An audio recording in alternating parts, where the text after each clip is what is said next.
Conservative Christians are invoking the memory of civil rights icon Dr. Martin Luther King Jr. and vowing civil disobedience over some hot-button political and religious issues. Correspondent Brian Wilson reports on this moral manifesto. At a time when the health care debate in Congress is tied up in knots over the issue of abortion, at a time when city leaders in the nation's capital are considering the sanctioning of same-sex marriages, nearly 150 prominent Orthodox, Catholic, and Protestant evangelical leaders have come together to draft a declaration of Christian conscience.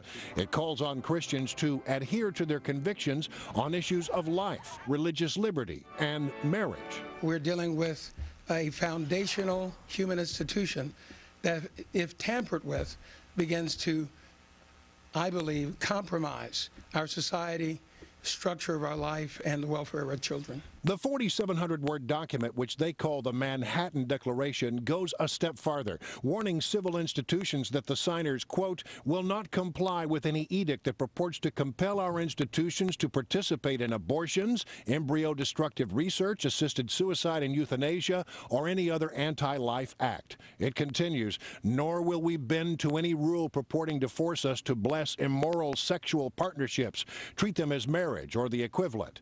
So is this document a call for Christian civil disobedience? We hope and pray that it does not come to this, that the impositions on conscience will not require anybody to practice civil disobedience. But if it comes to it, as it came to it for Dr. King on the great issue of racial justice, then we have to be prepared to make sacrifices. The signers of the Manhattan Declaration insist they are only standing firm on moral issues, but others disagree. And I think that the folks who have signed the Manhattan Declaration really are representing an old style of thinking of politicized pulpits, which is not really what people want anymore.